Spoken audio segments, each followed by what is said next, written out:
Shalom, everybody. This is Rav Shmuel, Rabbi Stephen to some of you, Rav Shmuel to some others, Rav Shmuel ben Yehoshua, Rabbi Stephen Epstein with this week's portion.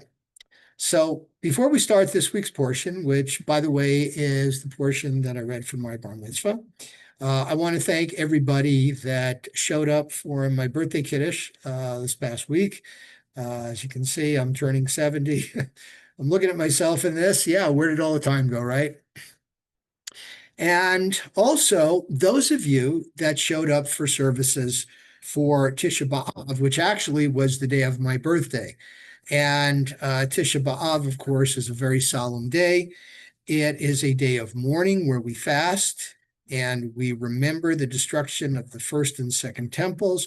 We remember how we were thrown out of Spain and England. We remember the beginning of World War I, which a lot of people attribute as the beginning of the Holocaust. and, whenever bad things happen to us, we just kind of take it for granted that it's because we weren't behaving the way we were supposed to.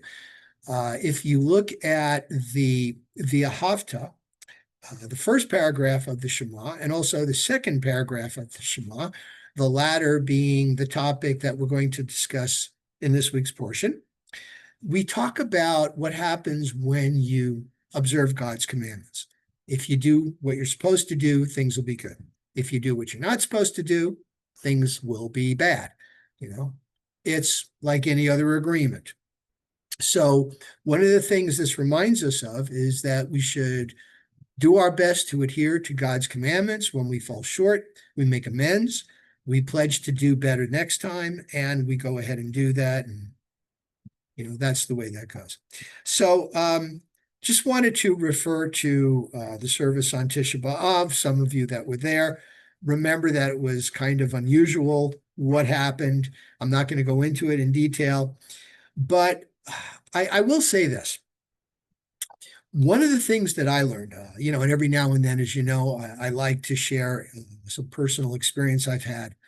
And years ago, I started listening to a certain radio personality, and this person was into what can be known as self-deprecating humor, where you're kind of making a joke of some of your imperfections.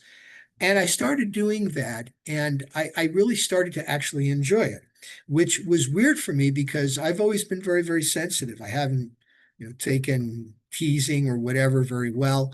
And this kind of helped me grow a little bit, helped me realize that, well, I've known I'm not perfect, never, not always wanted to admit it, but, who is, right? We do things.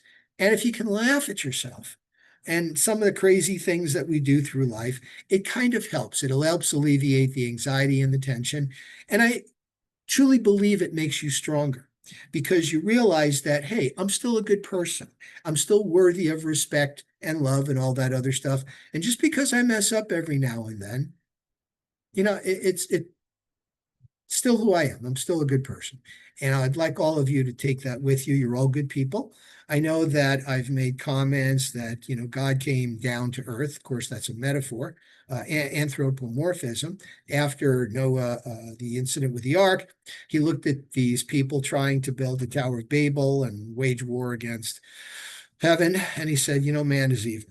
Well, we are not really, we are evil. We're good and evil. We're good people. We do evil things. Some people just cling to evil, and that's how they run their life, and that's too bad because it never ends well. But so much. So it is. Okay, Eikev, my bar mitzvah portion.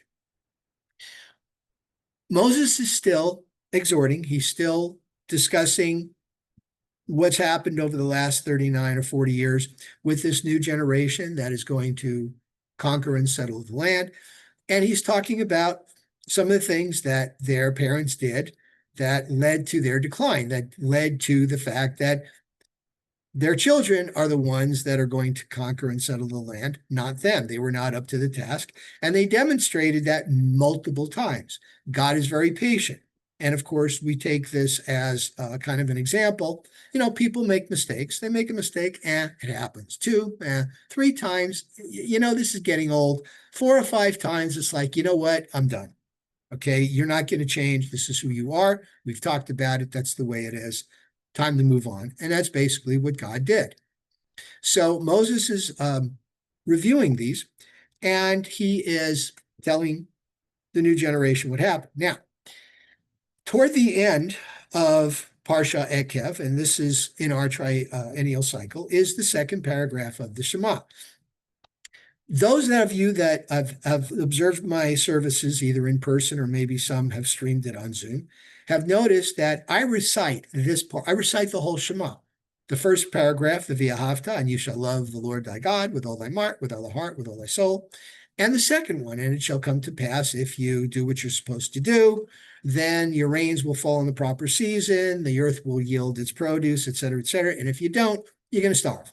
That's basically it. And of course, the third commandment, which I don't think we encounter in Deuteronomy, that was back in Numbers, is the idea of putting the tzitzit on our clothing so that we look at it and we remember all these things. Okay, so the difference between the V'ahavta, the first paragraph, and this next paragraph is twofold. First of all, the first paragraph is considered to be the right hand of God, that of mercy. The second paragraph is considered to be the left hand of God, that of judgment. So when we say Adonai Elohim, Adonai is Hashem. It's the Yud-Heh Vav-Heh. It's our way of pronouncing it. We don't pronounce it, but this is our way of saying it. Adonai, which if you translate it specifically, it means my master, is the fact that God shows mercy. The second paragraph, reflecting God's second identification, Elohim, as the God of judgment. So again, we do good, we get rewarded. We do bad, we get punished. Yes, I know life's not that simple, but in very general terms, that's what we strive for. And you need mercy with justice. Mercy, you get forgiven for everything and you never learn your lesson. Only justice, you get punished for every little thing, and you live a life, a horrible life. Okay, so you need justice tempered with mercy. You need mercy for justice. The punishment needs to fit the crime.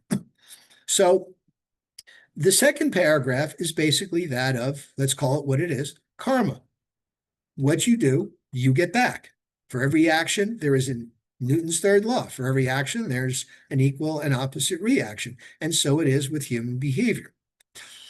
The other part of this particular paragraph is that we see some of the commandments that seem to be repeated, okay, which is do them diligently, repeat them when you are at home, when you're away, when you lie down, when you rise up, teach them to your children, put them on the doorposts of your house and on the gates of your city, that you will be reminded. Okay, but there's a difference in the second paragraph, because the second paragraph is in the plural. Whereas the V'ahavta, the first paragraph, it's in the singular. So there are basically, yes, two dimensions, two venues to performing the commandments. We perform the commandments as individuals. We take it upon ourselves. And we perform them as a group.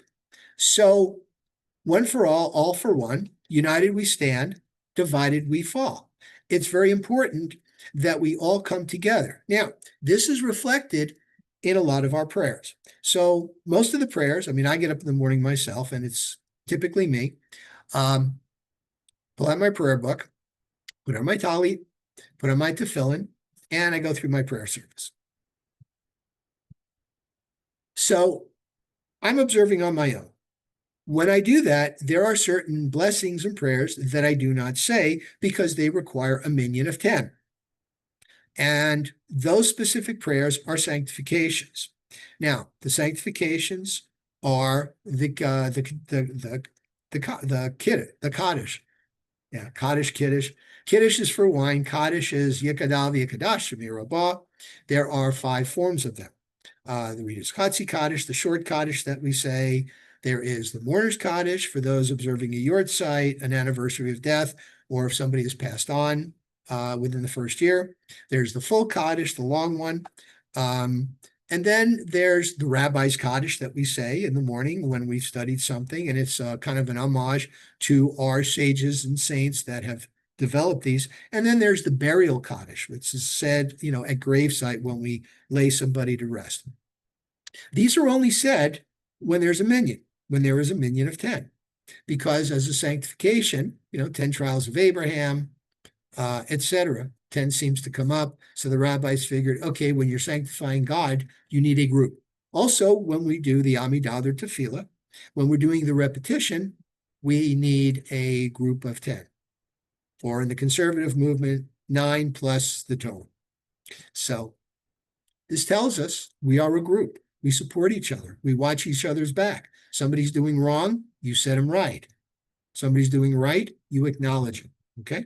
All right. So remember, chain is only as strong as its weakest link. Shabbat shalom to you all. Thank you for tuning in. And thanks for listening. See you next time.